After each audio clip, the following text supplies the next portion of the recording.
I am currently a NEET mentor with over 200 k subscribers on my YouTube channel and with 25 plus k subscribers on my Insta. ठीक है। सो मेरे को 3 साल हो चुके हैं नीट स्टूडेंट्स उनको गाइड करते हुए। मैंने नीट 2023 दिया था। That was my first attempt और उसमें मैंने ऑल इंडिया रैंक 59 स्कोर की थी with a score of 710 out of 720। ठीक है, अब थोड़ा सा एक बार तुम अपने बारे में ब्रीफ करो कि तुमने कहाँ से पढ़ाई की थी, तुमने कहाँ से ऑनलाइन ऑफलाइन कैसे पढ़ाई की थी, क्या तुम्हारे मार्क्स आए, कौन से बोर्ड से तुम पढ़े हो। मेरा नाम आयुष्मान महापात्र है। मैंने अभी अभी अपनी क्लास 10th की जर्नी कंप्लीट की है। और उसमें एक बहुत इंपॉर्टेंट रोल किया था पीडब्ल्यू के ऑनलाइन उड़ान बैच ने। मैंने सिर्फ उड़ान बैच में एनरोल किया था और कहीं ऑफलाइन कोचिंग या कहीं कुछ ज्वाइन नहीं किया था। स्कूल एंड उड़ान बैच। तो उन टीचर्स की गाइडेंस के थ्रू ही मुझे 500 आउट ऑफ 500 यानी 100% मार्क्स लाने में बहुत हेल्प किया है सारे टीचर्स ने। एंड मतलब वो जितना कंटेंट प्रोवाइड कर रहे थे 10th में उतना ही सफिशिएंट था बोर्ड्स के लिए। वो मतलब competency based questions and even extra भी वो लोग पढ़ाते थे ताकि वो हमारे हम्म। कॉन्सेप्ट स्ट्रॉन्ग कर सकें, मतलब हमें रटवाते नहीं थे। फैकल्टीज बताना चाहोगे किन किन फैकल्टीज से तुमने पढ़ा था। हाँ, मैंने ऋतिक सर से मैथ्स पढ़ा था। और ओके। समृद्धि मैम ने बायो पढ़ाया था। रक्षक सर ने फिजिक्स पढ़ाया था। सुनील भैया ने केमिस्ट्री पढ़ाया था। एंड एसएसटी एंड इंग्लिश के लिए कुणाल सर एंड अनुराग। उसके अलावा कोई भी तुमने ट्यूशन कोचिंग कोई ज्वाइन नहीं की थी। नहीं नहीं, कुछ ज्वाइन नहीं किया था, बस उड़ान बैच ही था। Oh okay. और थोड़ा बताओ कि यार क्या अप्रोच ऐसी थी दिन में, मतलब कितने घंटे पढ़ाई करते थे नॉर्मल घंटे, मतलब बोर्ड्स के टाइम पे तो ऑलमोस्ट जितना जितना पढ़ सकते हैं उतना पढ़ते हैं हम लोग। बट उससे पहले जो मतलब पूरे साल में किस तरह से पढ़ाई करते थे उस पर थोड़ा सा ब्रीफ करो। हाँ, ये तो मतलब मैंने 9 से ही पीडब्ल्यू के साथ पढ़ाई करना शुरू किया था, तो अच्छा, नाइन्थ तभी से से ही ज्वाइन मेरा। कर लिया था। नाइन्थ हाँ, में नीव शायद है। नीव है ना। हाँ। Okay okay. हाँ, तो मुझे थोड़ा थोड़ा टीचर्स का पढ़ाने का अप्रोच का आइडिया था। तो वो जो भी मतलब कभी होमवर्क दिए, कभी वो डीपीपी सॉल्व करने को कहा, तो वो सब काम मैं पूरा करता था। और मेरे सेल्फ स्टडी टाइम उस सब को अलावा, लेक्चर्स के अलावा, लगभग 2 से 3 घंटे रहता था सेल्फ स्टडी टाइम। और मतलब मैं ऐसा नहीं था कि बस बुक्स पकड़ के बैठा है, मैं कभी नीचे खेलने भी जाता था, कभी आर्ट भी करता था। लेकिन बहुत पढ़ाई का जरूरी। टाइम। तो अब थोड़ा सा तुम्हें क्या लगता है कि है ना, अब 11th में आगे क्या करना है, कि मतलब पीसीबी ले रहे हो, पीसीएम ले रहे हो, क्या ले रहे हो। पीसीबी। ओके। तो मतलब नीट की साइड जाना है डॉक्टर वगैरह बनना। ठीक है। तो यार पहले तो ये बताओ कि डॉक्टर क्यों बनना चाहते हो, क्या तुम्हारा मोटिवेशन है कि लाइक डॉक्टर क्यों बनना है। एक तो बायो के टुवर्ड्स इंटरेस्ट मेरा ज्यादा है, मतलब तीनों से अगर कंपेयर किया जाए, एक वो चीज तो है ही कि बायो के टुवर्ड। और मैंने क्लास 8 9 से ही लगभग नीट के बारे में थोड़ा बहुत पढ़ना शुरू किया था। लेकिन नाइन्थ के मैं एक स्टोरी शेयर करना चाहूंगा। नाइन्थ के मेरे एनुअल एग्जाम के लगभग 3 से 4 दिन हम्म। पहले अ, मेरे नाना जी की डेथ हो गई थी। ओ। तो कार्डियक अरेस्ट से। अच्छा अच्छा। तो मतलब अगर उनको थोड़ा मेडिकल अटेंशन मिल जाता तो वो चीज़ हम अवॉइड कर सकते थे, लेकिन गांव में रहते थे तो उस टाइप का कुछ नहीं हो पाया उनके लिए। हम्म। अ, तो वैसा चीज़ और किसी के साथ ना हो, वैसी कंडीशंस को अवॉइड करने के लिए वो मेरा एक बहुत बड़ा मोटिवेशन बन गया कि उस तरीके के इंसिडेंट्स अवॉइड करने हैं मुझे, कोई और ऐसा फेस ना करे। सॉरी टू हियर दैट यार। बट एक्चुअली ना मेरे साथ भी थोड़ी ऐसी ही स्टोरी है कि मेरे जो दादाजी थे, जो मतलब ग्रैंडफादर, उनकी भी ना मतलब 2017 के अराउंड डेथ हो गई थी। तो अ, मेरा भी वही कहीं मोटिवेशन था कि दादाजी मेरे चाहते थे कि मैं डॉक्टर बनूं, और मैं भी वही सोचता था कि उनको भी हार्ट अटैक से ही हुआ था। तो मैं भी ये सोचता था कि काश मैंने पढ़ा हुआ होता या मैं डॉक्टर होता तो मैं उनकी लाइफ हम्म। सेव कर सकता था। मेरे लिए भी एक वो बहुत बड़ा मोटिवेशन था। अभी फिर बताओ कि है ना, अभी कहाँ से, मतलब तुमने अभी तक कहाँ से शुरू की है। लाइक मैं जानना चाहता हूँ कि ओवरऑल अभी तुम्हारा क्या स्टेटस है। देन थोड़ा बहुत मैं जो अपने एड ऑन्स तुम्हें बताऊंगा। ठीक है। मैंने पहले एक स्कूल इंटीग्रेटेड प्रोग्राम ज्वाइन किया था। ओके। अ, लेकिन अगेन उसके टाइमिंग्स, हमारे घर से वो बहुत दूर है, तो वो सब मुझे सूट नहीं किया। ओके। लगभग मेरे 3 से 3.5 घंटा आने जाने में लग जा रहा था। अच्छा। एंड वो सीबीएसई एंड नीट का अलग अलग हम्म। क्लासेस होते थे, तो अगेन वो होमवर्क कॉपी बना वो सब चीज़ें प्रैक्टिकली तुम नीट के साथ मैनेज करोगे, दैट इज नॉट पॉसिबल। सो इसीलिए मैं अभी कहीं पे एनरोल्ड नहीं हूँ, एंड मैं भी ऑनलाइन ही अपनी स्टडीज कंटिन्यू कर रहा हूँ अर्जुना नीट के थ्रू। तुम्हारे कोई क्वेश्चन है तो तुम पूछो, बाकी मैं अपने तरफ से भी पॉइंट तुम्हें बता सकता हूँ। पहले तुम अपने क्वेश्चन पूछ लो लाइक। हाँ, मुझे पूछना था कि अभी मुझे रेगुलर स्कूलिंग करनी चाहिए या फिर डमी प्रोग्राम के साथ जाना चाहिए। मैं अपना थोड़ा सा पॉइंट ऑफ व्यू बताऊं तो मैंने जो अपनी पूरी 12th है ना, वो मैंने एज अ डमी स्टूडेंट की है।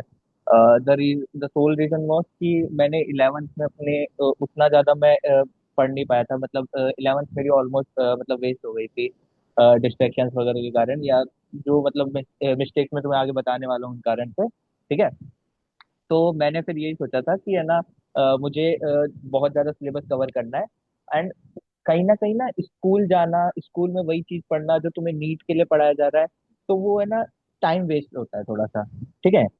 तो इस कारण से ना मतलब मेरे लिए तो ये बेटर था कि मैं है ना डायरेक्टली डमी स्टूडेंट की तरह जो भी अपना सिलेबस है वो कर लूँ। बाद में नीट के साथ साथ जो भी थोड़ा बहुत पढ़ना होता है कि है ना बोर्ड्स वगैरह के लिए, तो वो बोर्ड्स वगैरह के लिए पढ़ना थोड़ा सा आसान हो जाता है कि है ना, मतलब तुम्हारा नीट का कंसेप्ट क्लियर है, बट तुम्हें है ना उसके बारे में बस थोड़ी सी थ्योरी पढ़नी है ना। बाकी के जो सब्जेक्ट्स होते हैं इंग्लिश वगैरह हिंदी वगैरह वो तो हम वैसे भी साल में हम्म। बहुत ज्यादा टाइम नहीं पढ़ते हैं, थोड़ा सा ही पढ़ रहे होते हैं, वो हम लास्ट में पढ़ के निकाल लेते हैं। ठीक है। हम्म। बट अभी अगर तुम 11th में हो, अगर तुम जा सकते हो तो तुम मतलब है ना मैं कहूँगा 11th में जा सकते हो रेगुलर जाना है तो कि अगर तुम्हारे मतलब ज्यादा दूर ना हो, कि भाई रेगुलर स्टूडेंट हो तो ऐसा नहीं कि तुम 2 घंटा ट्रेवल में ही लगा रहे हो, तो उसमें बहुत कम टाइम फिर तुम्हारे पास बचेगा नीट की स्टडीज के लिए। तो देखो पीडब्ल्यू के जैसे जो मतलब लेक्चर्स होते हैं मतलब मोस्ट ऑफ द टाइम वो अराउंड तुम्हारे 3 साढ़े 3 घंटे के ही मतलब एक दिन में होते हैं। तो उतना तुम रेगुलर स्कूल हम्म। जाके भी कवर कर सकते हो मतलब उतना वो। और उसके बाद तुमने 1 1.5 2 घंटा जो भी रिवीजन में या क्वेश्चन प्रैक्टिस में लगाया है ना, तो वो तुम्हारे लिए तुम मैनेज कर सकते हो अभी, प्रोवाइडिंग कि तुम्हारा है ना जो रेगुलर स्कूल है वो बहुत ज्यादा दूर नहीं है ना। सबसे पहले चलो बताता हूँ कि तुम्हें है ना 10th और 11th में क्या फर्क आएगा। लाइक तुम्हें आदत है कि 10th की तरह पढ़ने की, और मैं देख चुका हूँ 11th और 12th में कैसे पढ़ना होता है। ठीक है। तो क्या माइंडसेट में चेंज आना चाहिए, क्या प्रिपरेशन स्ट्रेटेजी में चेंज आना चाहिए। सबसे पहली चीज तो जो मतलब मेन जो डिफरेंस है ना वो है कंसिस्टेंसी का। देखो 10th में तुम अफोर्ड कर सकते हो कि यार तुमने 1 हफ्ता 2 हफ्ता 1 महीना भी पूरा नहीं पढ़ा बने, बट वो बहुत ज्यादा तुम्हें लॉस नहीं करेगा बिकॉज 10th का सिलेबस बहुत कम है। ठीक है। Truly speaking. हम्म। लेकिन ना 11th में तुम ऐसा मिस नहीं कर सकते कि तुमने 1 महीना कुछ नहीं पढ़ा। क्या होगा मतलब तुम वापस से रिकवर तो कर सकते हो, बट वो जो तुम्हारा टाइम जाएगा ना उसमें तुम एक बात सोचो कि है ना जो टाइम तुम पढ़ रहे हो, ठीक है, उसी टाइम में बहुत सारे तुम्हारे कॉम्पिटिटर्स भी पढ़ रहे हैं। बट अगर तुम 1 महीना छोड़ दोगे तो तुम्हारे काफी कॉम्पिटिटर्स तुमसे आगे निकल जाएंगे, एंड दे विल बी तुमसे एडवांस लेवल पे होंगे। ठीक है। तो इसलिए ना तुम्हें कंसिस्टेंटली रोज थोड़ा थोड़ा जरूर पढ़ना है। लाइक है ना तुम शुरुआत में हो सकता है बहुत ज्यादा घंटे नहीं पढ़ पा रहे होगे बिकॉज 10th में हमें सबको आदत होती है कि दिन में 1 2 3 घंटा इतना ही पढ़ना है। ठीक है। बट हो सकता है कि है ना तुम्हें अब 11th में ज्यादा पढ़ना हो, सिलेबस क्योंकि ज्यादा है तो तुम्हें रिवीजन में टाइम लगेगा, तुम्हें थोड़े से क्वेश्चन प्रैक्टिस करने होंगे, तुम पहले इतने क्वेश्चन प्रैक्टिस नहीं करते होगे, बट अब तुम्हें क्वेश्चन प्रैक्टिस करने में टाइम लगेगा। सो ओवरऑल तुम्हारा है ना टाइम तुम्हारा ज्यादा लगने लगेगा। तो इसका ये मतलब है कि तुम्हें धीरे धीरे अपने टाइम को इंक्रीज करना है और कंसिस्टेंटली पढ़ना है, रोज पढ़ना है, मतलब ट्राई करना है कि रोज पढ़ सको। यहाँ पे मतलब बीच में छोड़ मत देना, बिकॉज मैंने देखा है कि यार मतलब बहुत लोग ऐसा करते हैं कि उन्होंने शुरू किया बहुत मोटिवेशन के साथ, बट वो 1 2 महीने में बिल्कुल है ना धीमे हो जाते हैं, और उसके बाद वो फिर सोचते हैं कि यार क्या ही है, आराम से बाद में कर लेंगे, बाद में कर लेंगे, अभी थोड़ा बहुत स्कूल का पढ़ लेते हैं, फिर नीट का तो क्या ही है, नीट तो ईजी है बहुत। ठीक है। तो ये चीज नहीं आने देना अपने अंदर, रोज थोड़ा बहुत पढ़ो लेकिन जरूर पढ़ो। ठीक है। हम्म। एंड दूसरी चीज है कि प्रैक्टिकल एप्लीकेशन अब तुम्हारा बढ़ जाएगा।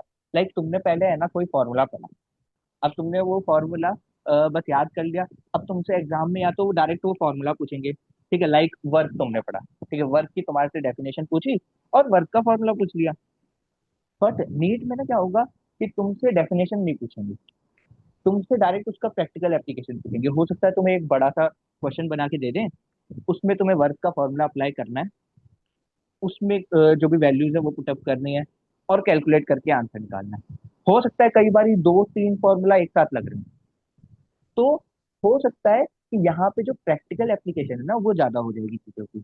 यहाँ पे तुम्हें थ्योरी आए ना आए, तुम्हें प्रैक्टिकल एप्लीकेशन जरूर आना चाहिए चीजों का। ठीक है। देन फिर यार कि स्टडी अप्रोच में क्या चेंज आएगा।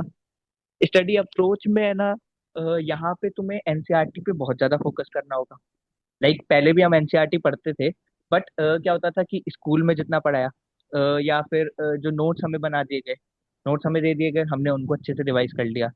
बट अब थोड़ा सा ना तुम्हें एनसीईआरटी फोकस पढ़ना होगा, क्योंकि क्या होता है ना, देखो 11th का जो सिलेबस है, लाइक एक सब्जेक्ट है, उसमें मान लो बायो की बात कर लेते हैं, ठीक है। बायो में मान लो तुम कोई भी टॉपिक उठा लो, लाइक ह्यूमन रिप्रोडक्शन पे बात कर लेते हैं। अब ह्यूमन रिप्रोडक्शन ना एमबीबीएस तक का टॉपिक है, पता है। एमबीबीएस में तुम्हें पूरा है ना, तुम्हारा जो ऑब्स्टेट्रिक्स एक सब्जेक्ट होता है, वो मतलब वो अराउंड ही इस चीज के है, ह्यूमन रिप्रोडक्शन के ऊपर।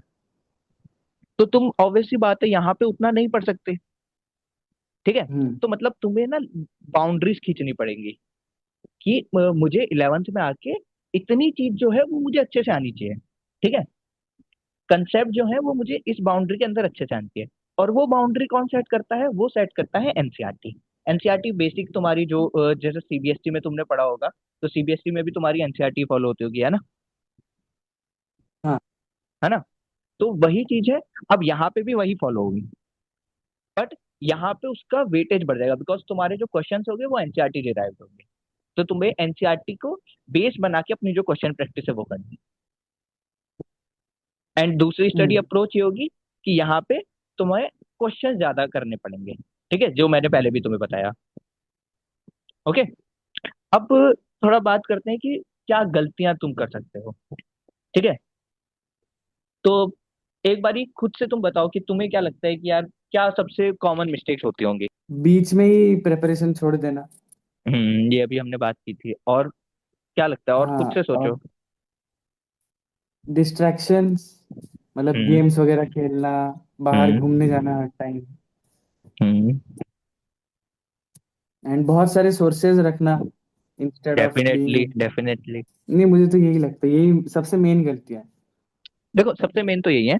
अब मैं ना तुम्हें मतलब मोस्ट कॉमन चीज बताऊं तो मोस्ट कॉमन है, सब जो मतलब इन सब चीजों का जड़ है, वो है ओवर कॉन्फिडेंस आ जाना। लाइक ना यहाँ पे अब तुम खुद सोच के देखो कि है ना, अभी तक तुम अपनी क्लास में फाइट आउट कर रहे थे, या जो भी सीबीएसई के बच्चे हैं उनमें फाइट आउट कर रहे थे, जिनमें किसी की 60% आई होगी, 70% आई होगी, 80% आई होगी, 90% आई होगी, किसी की तुम्हारी तरह 95+, तुम्हारे जैसे 500 आउट ऑफ 500, इतने इतने मार्क्स आए होंगे किसी किसी के, ठीक है। बट अब क्या होगा ना, मतलब हमारे इंडिया में तो यार यही मतलब मिसकंसेप्शन कह लो, या जो भी कॉन्सेप्ट है वो यही है कि यार अगर तुम्हारे 90-95+ आ रहे हैं तो तुम्हें बायो लेनी चाहिए, तब तुम डॉक्टर के लिए एलिजिबल हो, ठीक है। हम्म। तो द थिंग इज कि है ना, अब यहाँ पे तुम्हें सब उन 90-95+ वालों से फाइट करनी है, जिनका आईक्यू में भी तुम्हारे जितना तुमसे ज्यादा या तुम्हारे से थोड़ा सा ही हम्म। कम होगा, ठीक है।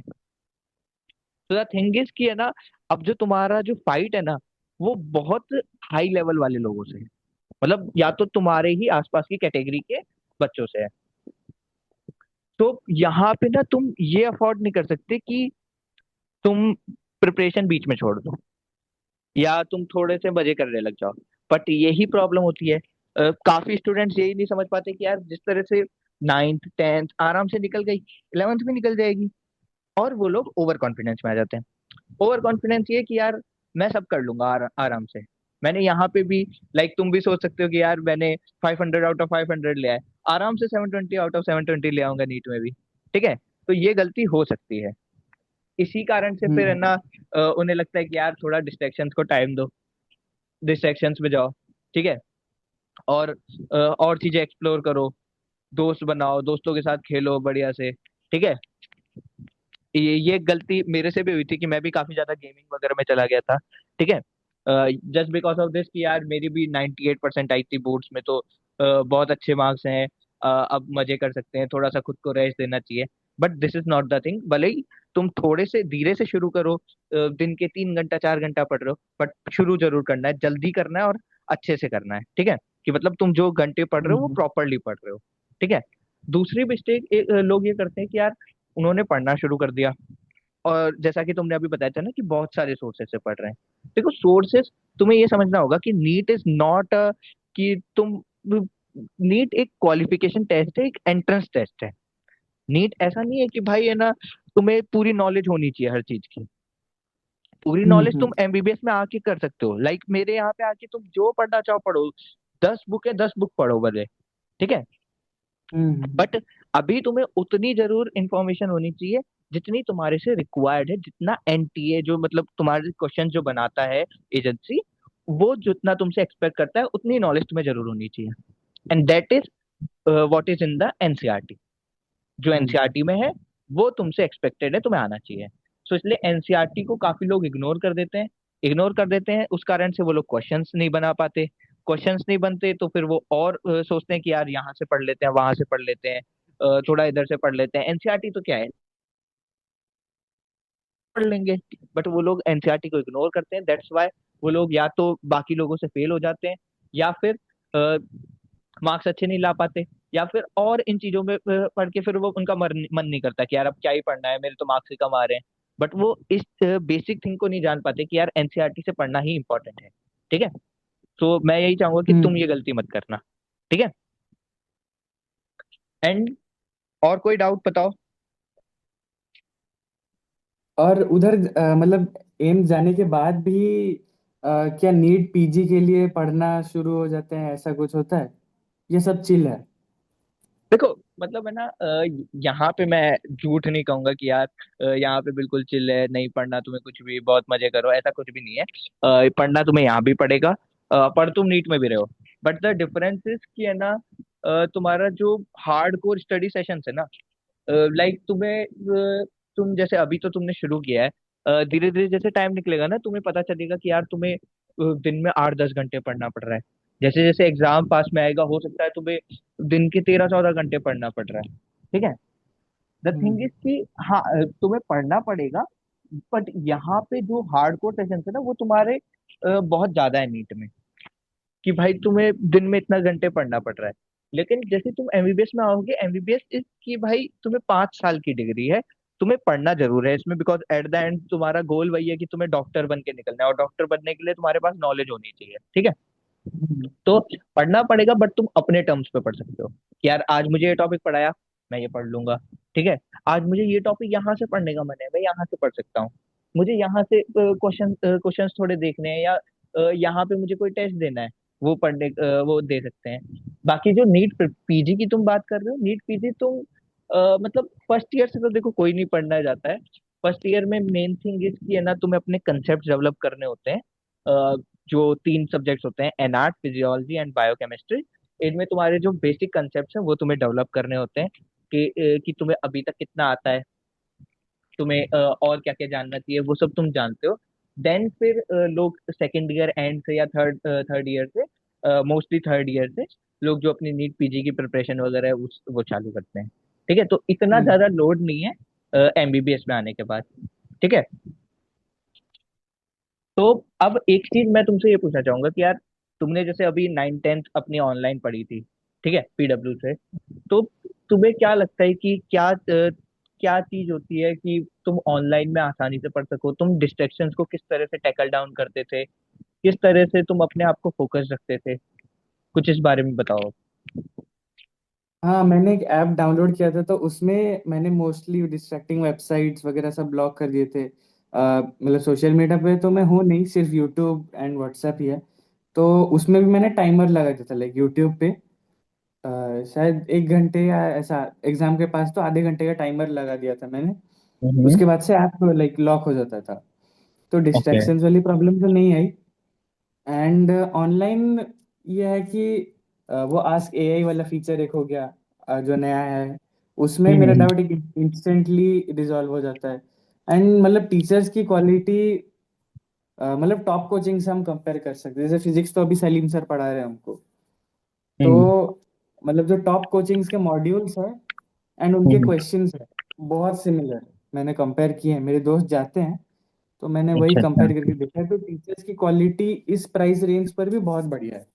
इसलिए मैं ऑनलाइन प्रेफर करता हूँ, डिस्ट्रैक्शंस का तो बताइए। हम्म। और क्या लगता है कि मतलब तुम्हें क्या लगता है कि तुम एज अगर ऑफलाइन पढ़ने जाते तो तुम्हारे पास ये कुछ नेगेटिव्स होते, और ऑनलाइन पढ़ने जा रहे हो तो ये तुम्हारे लिए प्लस पॉइंट है। लाइक एक तो हो गया कि क्वालिटी बिल्कुल सेम है, ठीक है। हम्म। अब और कोई जो भी पॉजिटिव हो या नेगेटिव हो वो बताओ। लाइक क्योंकि हाँ, बहुत सारे ऑफलाइन। बच्चे ना ऑनलाइन पढ़ रहे होते हैं, जो मतलब हमारे जो ये वीडियो देखने वाले हैं वो ऑनलाइन आगे ऑप्ट करने वाले हैं, तो क्या डिफरेंसेस होते हैं एज अ टॉपर तुम्हें उनको गाइड करना है, ठीक है। बताओ। मतलब 9th 10th के लिए। मतलब ओवरऑल ऑनलाइन स्टडीज के बारे में। हाँ हाँ, नहीं, एक तो मतलब टीचर्स टॉप क्वालिटी है, वो तो बता ही दिया।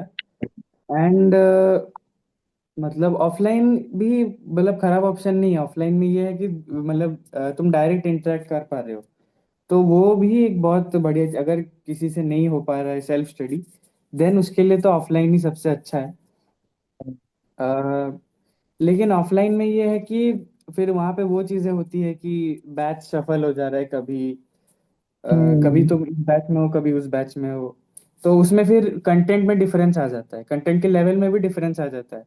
तो एज लॉन्ग एज तुम अपनी कंसिस्टेंसी नहीं मेंटेन कर पा रहे हो ऑफलाइन में भी, तो तब भी तुम्हें प्रॉब्लम होने वाला। If you can be consistent, then तुम्हारे लिए, if you can be consistent but तुमसे सेल्फ स्टडी में थोड़ी प्रॉब्लम्स आ रही है, then offline is the best for you.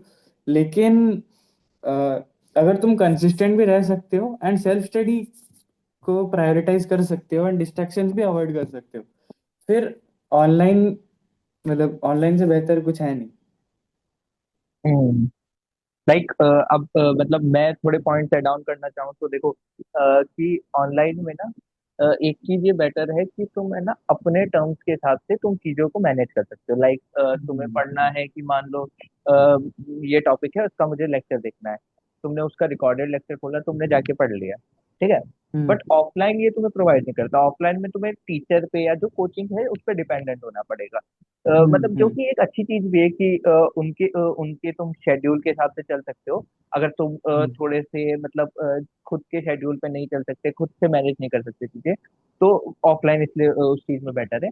But online में यही है कि अगर तुम खुद से मैनेज कर सकते हो ना, तो ऑनलाइन तुम्हें ये फ्लेक्सिबिलिटी देता है। और हम्म लाइक मैंने बताया कि यार अगर तुम्हारा कोई चीज बैकलॉग रह गया है, तो अब वो बैकलॉग में तुम्हें ऑफलाइन पे ये डिपेंड होने से अच्छा है कि यार मैं खुद से पढ़ लूँ वो चीज।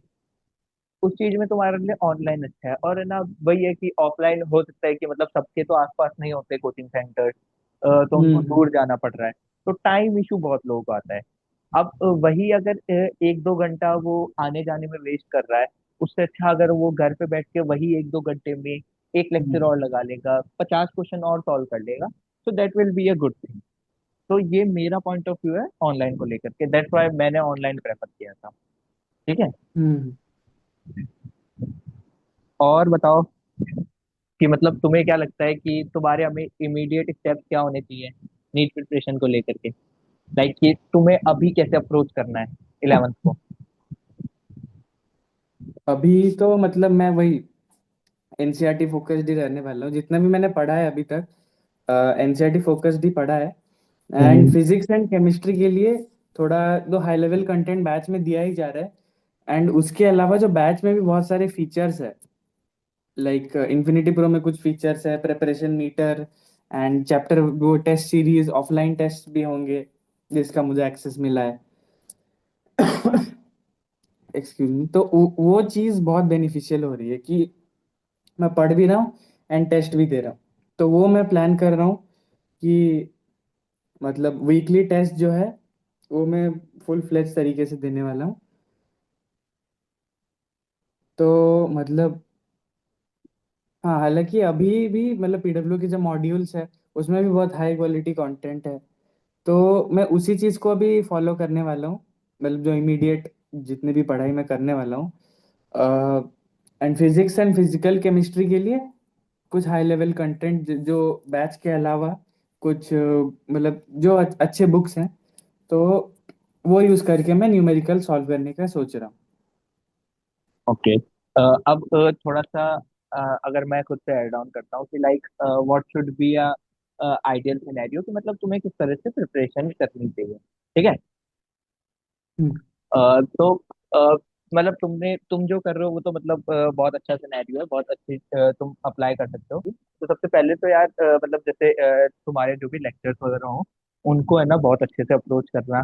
लाइक जो भी टीचर पढ़ाए, मतलब मैं कहूँगा कि शुरुआत में ही तुम ये देख लो कि है ना तुम्हें किस टीचर के साथ समझ में आ रहा है, किस टीचर की फ्रिक्वेंसी तुम्हारे साथ मैच कर रही है। Then continue with that only. Because ना बीच में हम्म। तुम्हारे पास ऐसा टाइम आएगा, तुम्हें लगेगा कि मैं इस पे शिफ्ट हो जाता हूँ, मैं इन टीचर से पढ़ लेता हूँ, बिकॉज जैसे जैसे ऑप्शंस बढ़ने जाते हैं कि लाइक तुम्हें किसी दूसरे बैच का भी एक्सेस मिले, ठीक है। तो तुम्हें लगा कि यार अब मुझे इससे पढ़ लेना चाहिए, मुझे कुछ टॉपिक वहां से जाके देख लेने चाहिए। तो ट्राई करना कि जिस टीचर से तुम्हारी फ्रिक्वेंसी मैच कर रही है, तुमने एक बार पढ़ना शुरू कर दिया, उससे मैक्सिमम जितना हो सके उतना। और लेक्चर्स को बहुत अच्छे से देखना। लाइक लेक्चर ही तुम्हारा मोस्ट ऑफ द टाइम तुम्हारा सेव करेगा। अगर तुमने लेक्चर अच्छे से देखा है तो तुम उसमें से कंटेंट बहुत अच्छे से तुम समझ पाओगे, जो कंसेप्ट है वो अच्छे से समझ पाओगे। एंड डेफिनेटली फिर तुम जो आगे रिवीजन करने जाओगे ना उसमें तुम्हें कम, अगर तुमने वहां पे अच्छे से नहीं देखा तो हो सकता है कि यार तुम्हें लेक्चर वापस से देखना पड़ रहा है, तुम कुछ मिस आउट कर गए तो तुम्हें लेक्चर पीछे करके देखना पड़ रहा है। तो इसलिए कि जो जब पढ़ने बैठो तो वो 2-3 घंटे अपने बिल्कुल फोकस्ड होके देखना है ना। ट्राई कर सकते हम्म। हो कि मतलब थोड़ा सा चाय वगैरह या कॉफी वगैरह पी के तुम साथ में पढ़ने बैठ, जितना मैक्सिमम अपना फोकस दे सकते हो वो लेक्चर देखते टाइम देना है, ठीक है। देन हम्म। उसके बाद तुम्हें नोट्स अपने बनाने, नोट ट्राई करना कि खुद के बनाओ, बहुत अच्छा रहता है क्योंकि खुद के नोट रिवाइज करना बहुत आसान रहता है। और उसमें तुम ऐड ऑन भी कर सकते हो बहुत सारी चीजें हैं बाहर से, कि मतलब तुमने कोई क्वेश्चन पढ़ा, तुम्हें लगा कि यार ये तो इंपॉर्टेंट चीज है, इसको मैं अपने नोट्स में डाल देता हूँ, वो तुम अपने नोट्स में बहुत आसानी से कर पाओगे। और एट द एंड भी जब तुम्हें बोर्ड के लिए पढ़ना होगा तो तुम अपने नोट से गो थ्रू कर सकते हो कि यार हाँ हाँ हाँ ये चीजें मुझे आती हैं, इसमें थोड़ी बहुत थ्योरी है। बिकॉज काफी टीचर्स जो है मतलब पीडब्ल्यू के वो थ्योरी भी कवर कर ही लेते हैं, जो तुम्हें बोर्ड्स के लिए हम्म। नीडेड है। बट तुम्हें बोर्ड्स में आके बस फिर वो थ्योरी पढ़ने की जरूरत होगी, तो तुम्हारी बोर्ड की हम्म। प्रिपरेशन भी ऑलमोस्ट डन हो जाएगी। नोट्स के बाद तुम्हें क्या करना है, तुम्हें अब जाके क्वेश्चन सॉल्व करने हैं। पहले तो तुम्हारे जो लेक्चर्स में क्वेश्चन होंगे, ठीक है।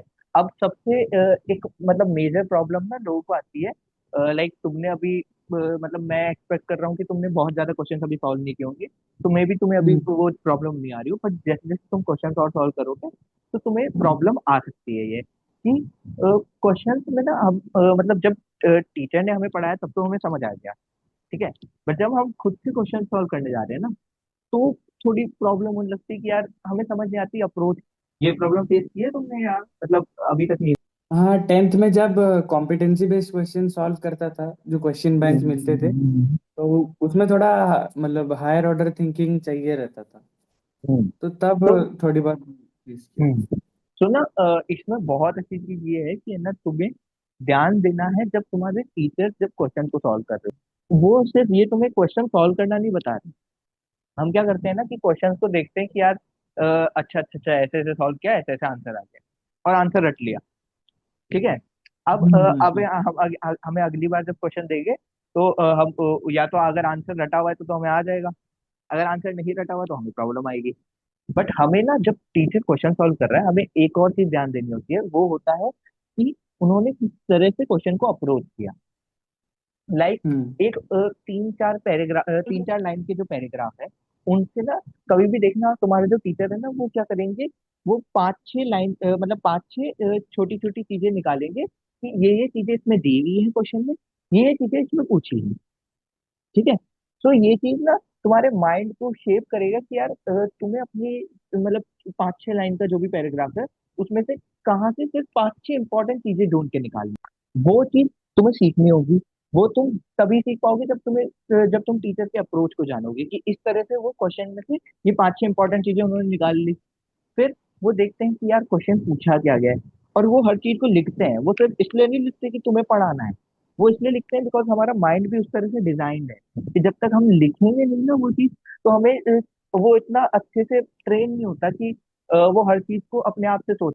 इसलिए जब हम्म। वो लिख रहे होते हैं तुम्हें भी सॉल्व उसी तरह से करना है कि तुमने पहले वो जो भी क्वेश्चन था उसको पढ़ के पांच छह इंपॉर्टेंट चीजें निकाल ली, देन क्वेश्चन में क्या पूछा है वो लिख लिया, देन फिर सोचा कि अब यहाँ पे फॉर्मूला क्या लगाना, फिर फॉर्मूला हम्म जो भी पूरे चैप्टर में फॉर्मूला यूज हुए हैं वो मैंने देखा है कि मतलब कई पीडब्ल्यू के टीचर्स या कई टीचर्स क्या करते हैं कि वो पहले तुम्हें बताते हैं कि तुमने अगर आज पांच फॉर्मूले पढ़े हैं तो उन पांच में से ये एक ही क्यों लग रहा है, बाकी सब क्यों नहीं लग सकते। तो ये जो रूल आउट करते हैं ना वो, ये भी थिंकिंग तुम्हारी डेवलप करने के लिए काम होता है, बिकॉज हो सकता है कि तुम्हारे पास इससे थोड़ा सा मोल्ड करके दूसरा क्वेश्चन आ जाए, तुम्हें इस वाले क्वेश्चन में जो पांच में से थर्ड वाला फॉर्मूला लग रहा था मान लो, उसमें पांच में से सेकंड वाला लगे, बट तुम्हें ये हम्म भी तो पता होना चाहिए कि इन पांच में से बाकी के चार ना लग के एक क्यों लग रहा है। वो तुम्हारी चीज हम्म ऐसे ही डेवलप होगी जब तुम ये रूल आउट करना सीखोगे। तो मैं ये कहूंगा कि जो भी क्वेश्चन है ना, क्वेश्चन अपने जो टीचर कराएं उसको एक बार वापस खुद से भी करना, और बिना सॉल्यूशन देके, और ट्राई करना कि उन्होंने क्या चीज तुम्हें सोचना बताई थी और तुम किस तरह से सोच रहे हो। ठीक ठीक है। तो वो वे ऑफ थिंकिंग डेवलप करो, देन फिर तुम्हारे जो भी डीपीपी मिलेंगे तुम्हें उनको अच्छे से सॉल्व करना, मॉड्यूल्स वगैरह तुम्हें सॉल्व करने, देन उसके अलावा जो हम्म भी एनसीईआरटी बेस्ड क्वेश्चंस हैं वो सॉल्व कर सकते हो, एनसीईआरटी वगैरह पढ़ सकते हो। ठीक है। तो ये तुम्हारी एक बेसिक फ्लो रहनी। देन इम्पोर्टेंट है टेस्ट देना। टेस्ट यार मतलब एक ये मिस्टेक मैं इंक्लूड करना भूल गया, काफी लोग क्या करते हैं ना कि कहते हैं कि यार अभी तो 2 साल है, 2 साल है, जरूरी थोड़ी है कि मैं अभी से टेस्ट देना शुरू कर दूं, आराम से बाद में दे लेंगे, ट्वेल्थ में दे लेंगे। ठीक है, बट द प्रॉब्लम इज ना कि जब तक तुम टेस्ट नहीं दोगे ना, मतलब सिलेबस इज बहुत ज्यादा वास्ट, लाइक 10th से सिलेबस काफी वास्ट है, 11th का हम्म at least, because 10th to 11th में जो चेंज आता है ना वो बहुत ज्यादा आता है। लाइक मान लो कि अगर 10th में तुम्हारा सिलेबस इतना था, 11th में इतना हो जाएगा, मे बी 12th में थोड़ा सा इससे थोड़ा सा ही ज्यादा हो। ठीक है, बट तुम 11th में वो आदत डेवलप कर चुके थे तो इसलिए तुम्हें 12th में दिक्कत नहीं आती, लेकिन 10th टू 11th में इसलिए थोड़ी प्रॉब्लम आती है।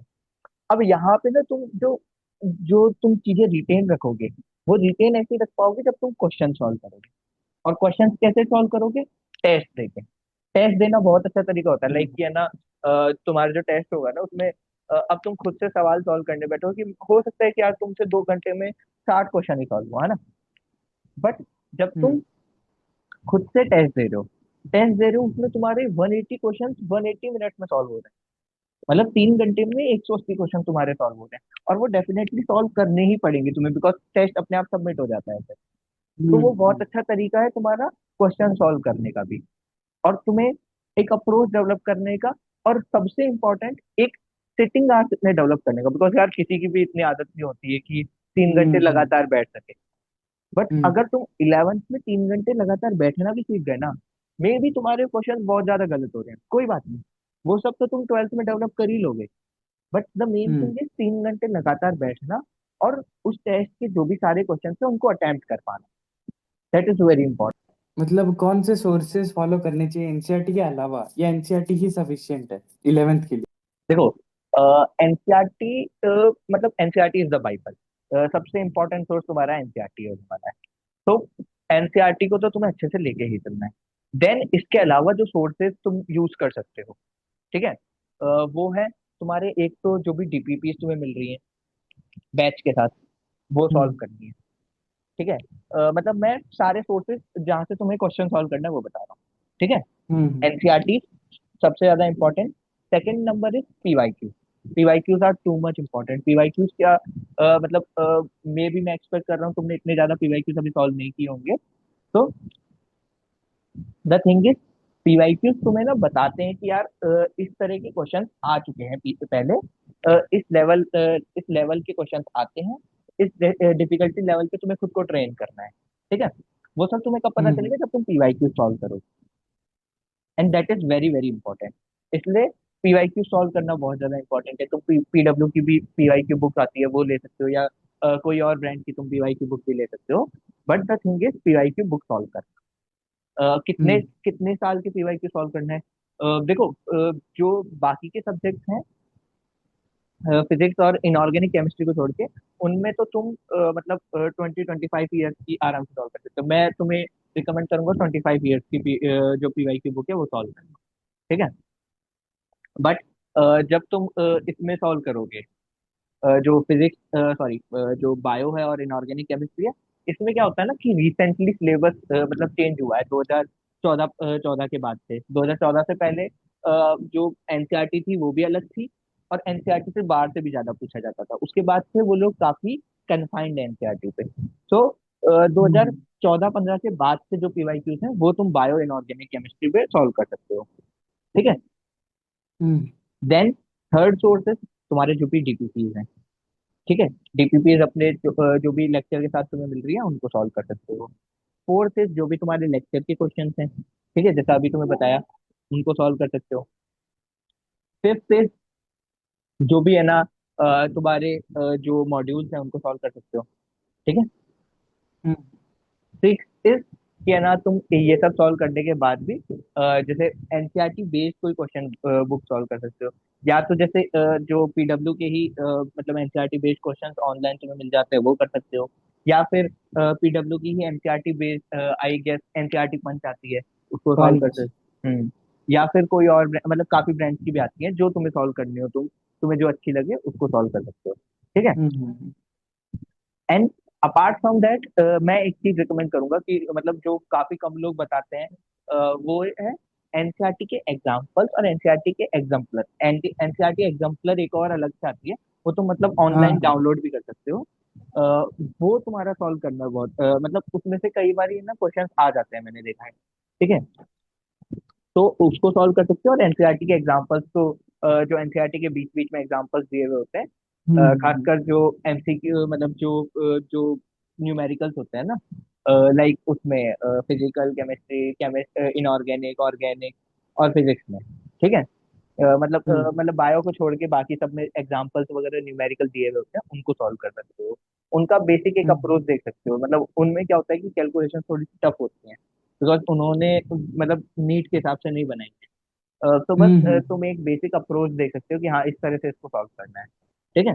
मैंने मतलब कई बार देखा है कि मतलब बिल्कुल वहां से उठा के एमसीक्यू पूछ लिया उन्होंने, ट्रू फॉल्स पूछ लिया, तो इसलिए वो बहुत हाई हम्म लो।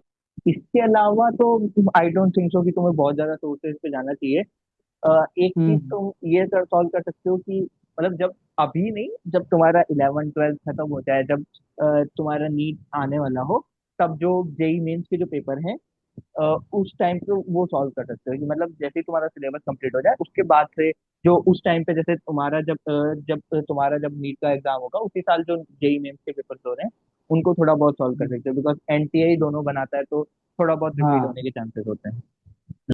लाइक अब एंड करते हैं कि फाइनल सक्सेस हैबिट तुम्हारी क्या होनी चाहिए। कि मतलब एक सक्सेस हैबिट जो तुम्हें पूरे अपने नीट प्रिपरेशन में फॉलो करनी है। ठीक है। तो मैं एक नहीं, खैर मतलब दो ही चीजें हैं। That is consistent revision. Like क्या होगा कि तुम जैसे जैसे आगे बढ़ोगे अपने नीट प्रिपरेशन में, सब लोग पढ़ेंगे। मतलब at the end of twelfth तुम देखोगे ना, बहुत लोगों का सिलेबस कंप्लीट होता है, और आसानी से है ना 5 6 महीने पहले सबका सिलेबस कंप्लीट हो जाता है। बट द थिंग इज हम्म जो तुम्हें किसी और बच्चे से या किसी और कॉम्पिटिटर से अलग बनाएगा, दैट इज कंसिस्टेंट रिवीजन। एक तो कंसिस्टेंटली पढ़ना है, देन चीजों को रिवाइज करना है। बिकॉज यार कोई भी है ना 5 6 महीने तक लगातार एक चीज को रिटेन नहीं कर सकता। The thing is hmm. Revision करते रहना, रिवाइज करते रहना, अपने नोट्स को बार बार पढ़ते रहना, उससे रिलेटेड क्वेश्चन सॉल्व करते रहना। That will make you different hmm. From any one else. ठीक है। सो यही मैं तुम्हें कहना चाहूंगा। All the best for your future studies. अच्छे से थैंक पढ़ो, यू। जो भी तुम्हारे एम्स दिल्ली वगैरह तुम्हारा जो भी ड्रीम कॉलेज है उसको अचीव करो। ठीक है।